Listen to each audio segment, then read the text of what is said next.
আমাদের পুরো হায়াতের মধ্যে যৌবনকালটা যেমন গুরুত্বপূর্ণ, একটা পুরো বছরের মধ্যে রমজান মাসটা তত গুরুত্বপূর্ণ।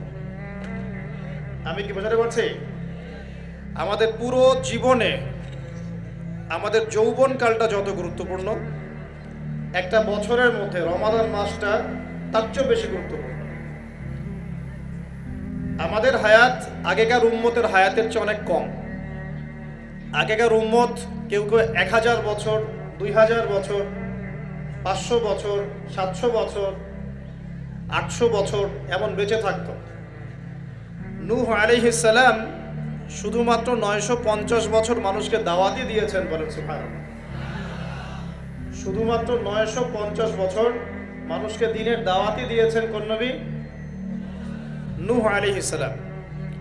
আর বনু ইসরাইলের লোকজন কেউ 1000 বছর পর্যন্ত বেঁচে থাকতো। তো সেই হিসেবে তো আমাদের হায়াত অনেক কম। কথা ঠিক না? ঠিক না বেঠিক? এই কম হায়াতকে মূল্যায়ন করে কিভাবে আল্লাহর সন্তুষ্টি অর্জন করব, এই কারণে আল্লাহ পাক আমাদেরকে কিছু ফজিলতের সময়, মাস এবং দিন দিয়েছেন। কিছু ফজিলতের সময়, ফজিলতের মাস, ফজিলতের দিন দিয়েছেন, যাতে করে অল্প সময়ের মধ্যে আমরা বেশি নেকি অর্জন করতে পারি, আলহামদুলিল্লাহ। ঠিক সেরকম একটা অনবদ্য মাস হচ্ছে কি ভাই? রমাদান। প্রশ্ন হচ্ছে, রমাদান মাসের রোজা ফরজ হলো কবে থেকে? উত্তর কে দিতে পারবেন? দেখি অডিয়েন্সের মধ্যে আলেম ওলামারা। মেরাজ থেকে না, উত্তর ভুল। অডিয়েন্সের মধ্যে কে বলতে পারবেন রমজান মাসের রোজা কবে ফরজ করা হয়েছে? আজকে বাংলাদেশের সাথে কে ক্রিকেট খেললো? তোমাদের দ্বারাই হবে। তোমাদের দ্বারাই দেশ এবং জাতির ভবিষ্যৎ নির্মিত হবে ইনশাআল্লাহ, তাই না ভাই? আল্লাহ মাফ করুক।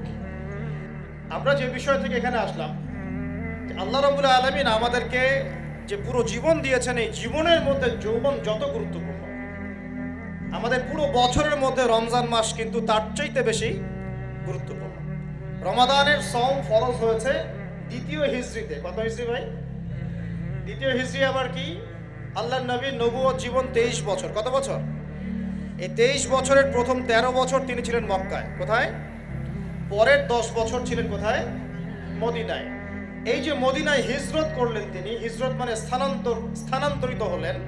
এই হিজরতের প্রথম বছরটাকে বলা হয় প্রথম হিজরি। হিজরতের 2য় বছরটাকে বলা হয় 2য় হিজরি।